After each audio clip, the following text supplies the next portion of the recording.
دیکھو محمد صلی اللہ علیہ وسلم تمہارے مردوں میں سے کسی کے باپ نہیں، ولیکن رسول اللہ، لیکن وہ اللہ کے رسول ہیں، وہ خاتم النبیین، اور وہ آخری نبی ہیں، وہ آخری نبی ہیں۔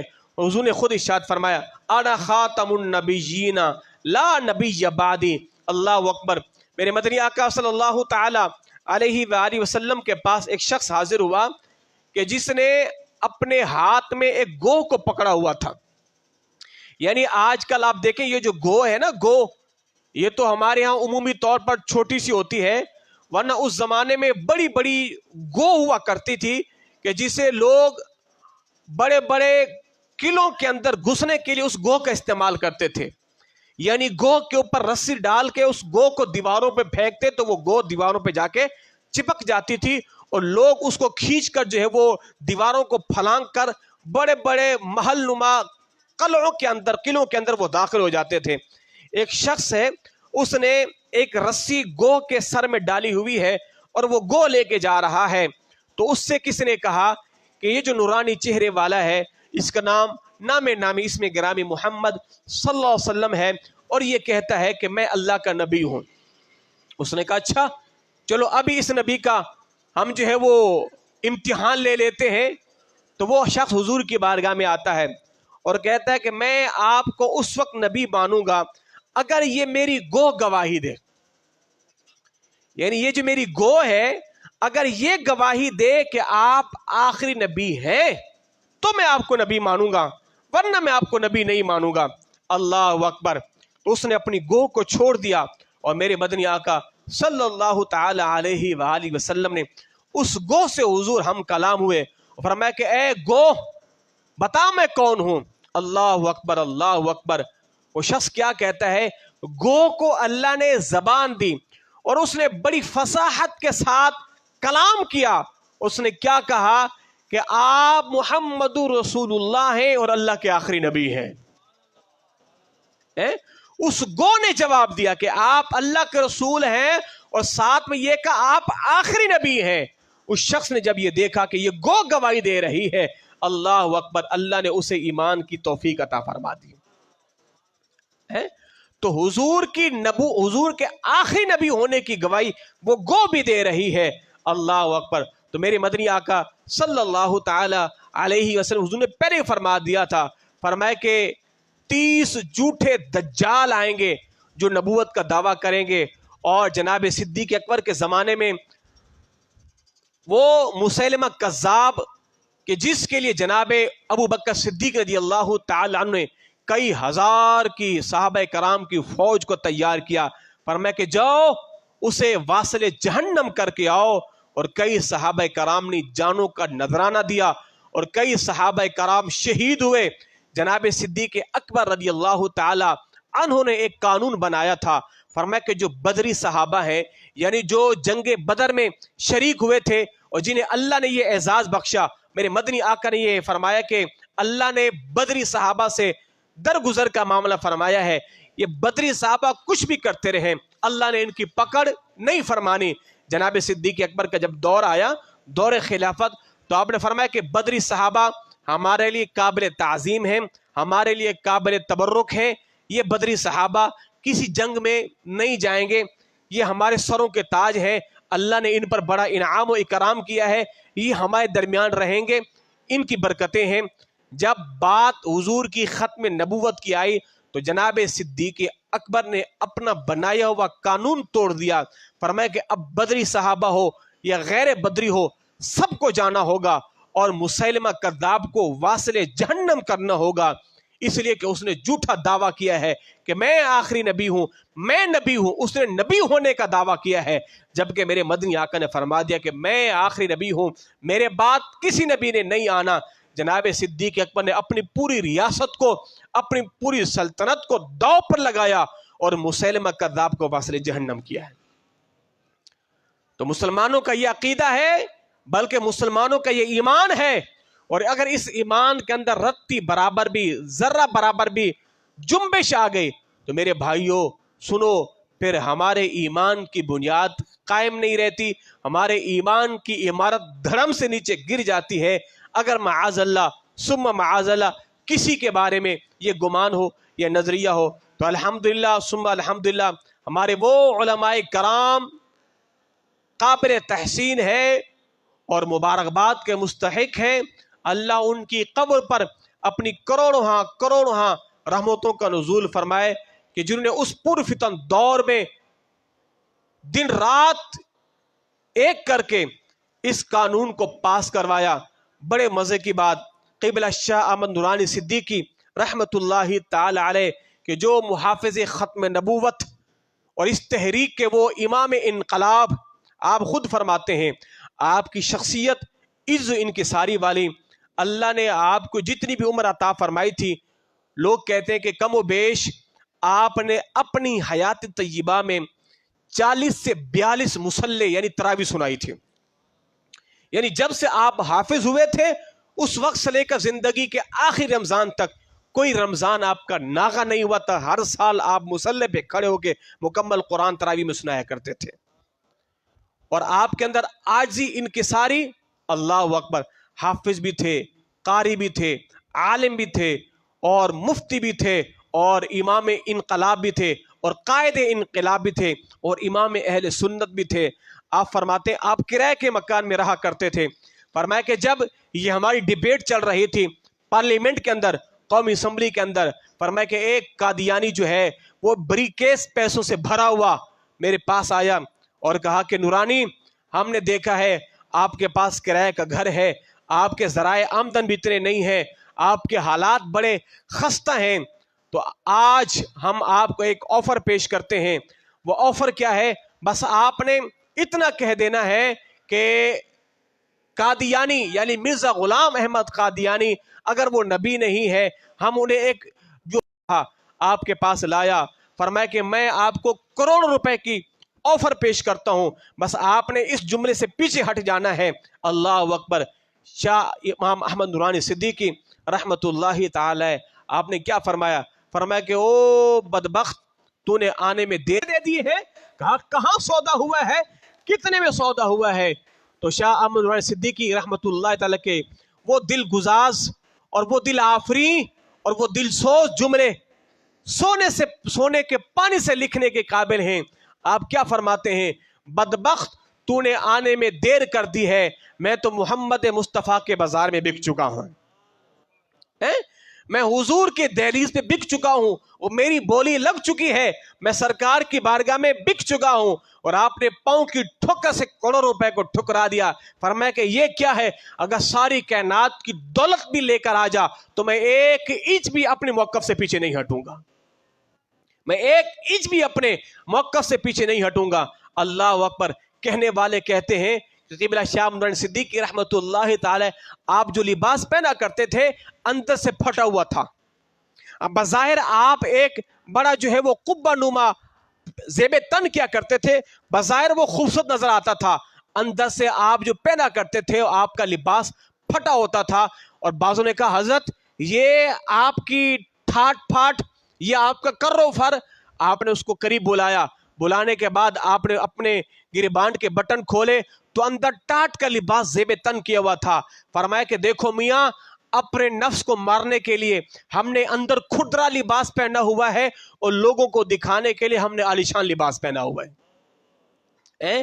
لوگوں کو دکھانے کے لیے ہم نے عالیشان لباس پہنا ہوا ہے اور اپنے نفس کو مارنے کے لیے ہم نے یہ کھردرا لباس پہنا ہوا ہے. اللہ اکبر. یہ ہمارے وہ عظیم مجاہدین، اللہ ان کی قبروں پر اپنی رحمتوں کا نزول فرمائے. تو اس لیے میں کہتا ہوں ہمیں اپنی نسل کو، اپنی نوجوان بھائیوں کو اس بات سے ہمیشہ باور کراتا رہنا چاہیے کہ لوگوں سنو، 7 ستمبر اہل اسلام کے لیے عظیم فتح کا دن ہے اور عظیم کامیابی کا دن ہے. یہود و ہنود کی سالوں کی محنت پر، ان کی اربوں خربوں روپے کی سرمایہ کاری پر ہمارے ان علماء اہل سنت نے پانی پھیر کر پاکستان کے اندر یہ قانون پاس کروایا ہے کہ قادیانی کل بھی کافر تھے، قادیانی آج بھی کافر ہیں اور قادیانی تا صبح قیامت تک کافر رہیں گے. اور یہ بل کن لوگوں نے پاس کروایا ہے؟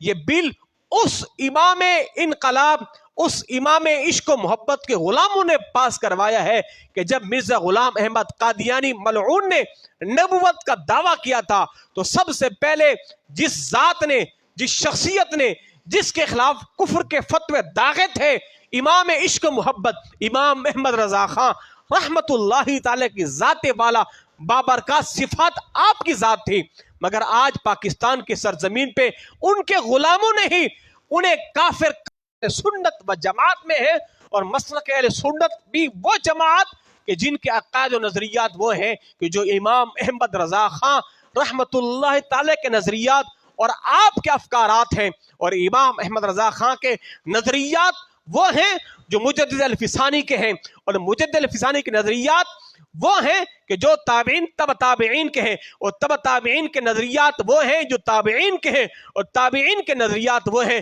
کہ جو صحابہ کرام کے ہیں، اور صحابہ کرام کی وہ تعلیمات وہ ہیں کہ جو میرے مدنی آقا نے انہیں تعلیم دی ہے۔ اللہ اکبر۔